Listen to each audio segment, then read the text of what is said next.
त्रेता युग की एक सुंदर सुबह थी। गंगा की कलकल करती धारा, आकाश में विहंगों का कलरव और हिमालय की ऊंचाइयों से टकराती सूर्य की पहली किरणें सृष्टि को नहलाने निकली थीं। ऐसे ही दिव्य समय में जन्म लिया था पवन पुत्र हनुमान ने, भगवान शिव के अंश, अंजनी और वायुदेव के पुत्र। हनुमान जी बचपन से ही अत्यंत बलशाली, चंचल और तेजस्वी थे। उनका मन जंगलों में खेलना, पेड़ों पर चढ़ना और आकाश की ओर देखना बड़ा प्रिय था। वे बचपन से ही अत्यंत बलशाली, चंचल और असीम ऊर्जा से भरे हुए थे। उनके शरीर में अपार तेज था और वे बाल अवस्था में भी ऐसे ऐसे काम कर जाते कि सब देवता और ऋषि भी चकित हो जाते। एक दिन की बात है। हनुमान जी की उम्र केवल 5 वर्ष की थी। सुबह का समय था। माँ अंजना जी उन्हें जंगल में लेकर गई थीं, लेकिन कुछ ही देर बाद वे उन्हें पेड़ की छांव में सुलाकर चली गईं। उसी समय हनुमान जी की नींद खुली। उन्हें बहुत तेज भूख लगी थी, लेकिन आसपास कुछ खाने को नहीं मिला।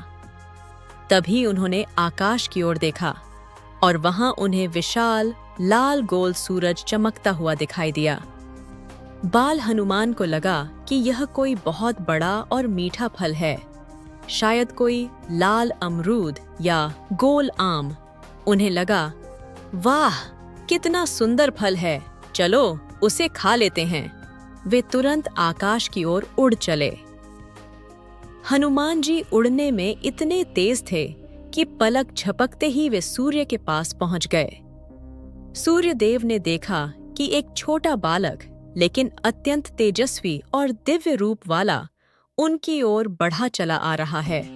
सूर्यदेव बोले, अरे वत्स, तू कौन है और मेरी ओर क्यों आ रहा है? हनुमान जी बोले, हे देदीप्यमान फल, मैं बहुत भूखा हूं और तुम्हें खाने आया हूं। इतना कहकर बाल हनुमान ने सूर्य को पकड़ लिया और निगल लिया। जैसे ही सूर्यदेव को हनुमान जी ने निगला, चारों ओर अंधकार छा गया। संपूर्ण संसार में दिन के स्थान पर रात हो गई। सारे यज्ञ, पूजा पाठ, खेती बाड़ी सब ठप हो गया। देवताओं और ऋषियों में हाहाकार मच गया। देवताओं ने मिलकर इंद्रदेव से प्रार्थना की, आप कुछ कीजिए, नहीं तो सृष्टि का संतुलन बिगड़ जाएगा। इंद्रदेव तुरंत अपने ऐरावत हाथी पर सवार होकर आए। उन्होंने वज्र उठाया और हनुमान जी की ओर फेंका। वज्र लगते ही बाल हनुमान धरती पर गिर पड़े और बेहोश हो गए। यह देखकर पवन देव, जो हनुमान जी के पिता थे, क्रोधित हो गए। वे अपने पुत्र के साथ एक गुफा में चले गए और सारा वायु प्रवाह बंद कर दिया। जैसे ही वायु रुकी, आई, प्राणियों का सांस लेना बंद हो गया। एक और संकट खड़ा हो गया। अब सारे देवता घबरा गए। वे ब्रह्मा जी के पास पहुंचे और क्षमा मांगने लगे। ब्रह्मा जी स्वयं गुफा में आए। उन्होंने हनुमान जी को होश में लाया, उनके ऊपर अमृत छिड़का और उन्हें पुनः जीवन दान दिया। पवन देव को मनाया गया और उन्होंने फिर से वायु प्रवाहित करना प्रारंभ किया। सभी देवताओं ने प्रसन्न होकर हनुमान जी को वरदान दिए। ब्रह्मा जी ने वर दिया कि कोई भी उन्हें अपने अस्त्र शस्त्र से नहीं मार सकेगा। इंद्र ने वरदान दिया कि वज्र का प्रभाव उन पर नहीं होगा और उनका शरीर अत्यंत कठोर होगा। अग्निदेव ने वर दिया कि अग्नि उन्हें जला नहीं सकती। वरुण देव ने कहा कि वे कभी जल में नहीं डूबेंगे। यमराज ने वर दिया कि उन्हें अकाल मृत्यु नहीं होगी। सूर्यदेव, जिनका हनुमान जी ने पहले निगल लिया था, उन्हें शिक्षा देने का वचन दिया और कहा कि वे उनके गुरु बनेंगे। जिस प्रकार समुद्र की गहराई मापी नहीं जा सकती, उसी तरह बाल हनुमान जी की शक्तियां और लीलाएं भी अनंत हैं। आज जो कथा आप सुनने जा रहे हैं, वह उस समय की है जब हनुमान जी ने केवल सूर्य को फल समझकर नहीं निगला था, बल्कि सूर्य से ज्ञान प्राप्त करने की भी इच्छा जताई थी। हनुमान जी अब थोड़ा बड़े हो चुके थे। बल, पराक्रम और तेज में तो उनका कोई मुकाबला नहीं था, लेकिन उनके मन में ज्ञान की भूख भी प्रबल होती जा रही थी। एक दिन उन्होंने अपनी माता अंजना से पूछा, माँ, मुझे ज्ञान कौन देगा? मैं वेद, शास्त्र और ब्रह्म ज्ञान को जानना चाहता हूँ। माँ मुस्कुराई और बोली, वत्स, इस संसार में यदि कोई सच्चा प्रकाश देने वाला है तो वह है सूर्यदेव।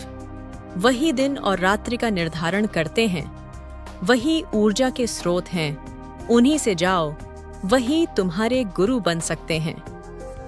हनुमान जी ने प्रण लिया, मैं सूर्यदेव से ही ज्ञान प्राप्त करूंगा और तभी लौटूंगा जब वह मुझे अपना शिष्य बना लेंगे। हनुमान जी ने वायु की गति से आकाश मार्ग पकड़ा। वे अंतरिक्ष को चीरते हुए सूर्यलोक की ओर बढ़े। उनके मन में भक्ति थी, श्रद्धा थी और सीखने की तीव्र इच्छा। सूर्यलोक में सूर्यदेव अपने रथ पर सवार होकर आकाशगंगा की परिक्रमा कर रहे थे। हनुमान जी ने रथ के आगे आकर प्रणाम किया और कहा, हे सूर्यदेव, मुझे ज्ञान दो, मुझे अपना शिष्य बनाइए। सूर्यदेव चौंक गए, बोले, वत्स हनुमान, मेरा रथ कभी रुकता नहीं, मैं निरंतर गति में हूँ, मैं कैसे तुम्हें शिक्षा दे सकता हूँ?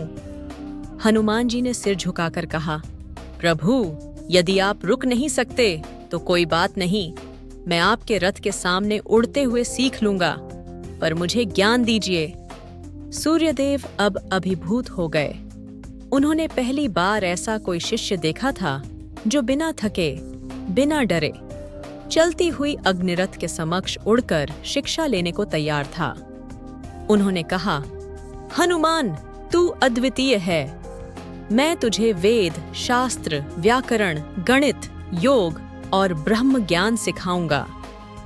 अब हनुमान जी ने सूर्यदेव से शिक्षा प्राप्त करनी शुरू की।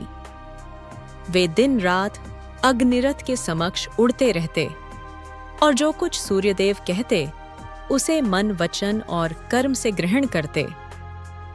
जहां अन्य विद्यार्थी एक स्थान पर बैठकर पढ़ते हैं, हनुमान जी चलते चलते, उड़ते उड़ते सूर्य की तपती किरणों के बीच ज्ञान का अमृत पीते रहे। कई वर्ष ऐसे ही बीते। हनुमान जी अब ज्ञानी, ध्यानी और महाविद्वान बन चुके थे। एक दिन सूर्यदेव ने कहा, वत्स हनुमान, अब तू पूर्ण हो गया है। तू एक सच्चा ब्रह्मज्ञानी बन चुका है। अब तू जा सकता है। हनुमान जी बोले, गुरुदेव, मैं बिना गुरु दक्षिणा दिए कैसे जा सकता हूँ? सूर्यदेव बोले, हे वत्स, तेरा समर्पण ही मेरी दक्षिणा थी, लेकिन यदि तू देना चाहता है तो मेरे पुत्र शनिदेव की रक्षा करना। वे अक्सर पीड़ा में रहते हैं। लोग उन्हें दोषी समझते हैं। उनका सम्मान बढ़ाना ही मेरी गुरु दक्षिणा होगी। हनुमान जी ने वचन दिया, मैं सदा शनिदेव की रक्षा करूंगा और संसार में उनका यथोचित सम्मान स्थापित करूंगा। इसी वचन के कारण जब शनिदेव एक बार लंका में बंदी बन गए थे तो हनुमान जी ने उन्हें मुक्त किया। तब से शनिदेव ने वचन दिया कि जो कोई हनुमान जी की भक्ति करेगा उसे वे कष्ट नहीं देंगे। हनुमान जी ने जहां सूर्य को बचपन में फल समझकर निगला, वहीं बड़े होकर उसी सूर्य को अपना गुरु बनाकर ज्ञान का फल प्राप्त किया। यह कथा हमें यह सिखाती है कि शक्ति से बड़ा है ज्ञान और ज्ञान से बड़ा है समर्पण और गुरु के प्रति श्रद्धा। यदि इच्छा प्रबल हो तो कोई भी बाधा नहीं रह जाती। तो दोस्तों, अगर आपको यह वीडियो पसंद आया है तो वीडियो में जय श्री राम जरूर लिखें और हमारे चैनल को सब्सक्राइब करना ना भूलें।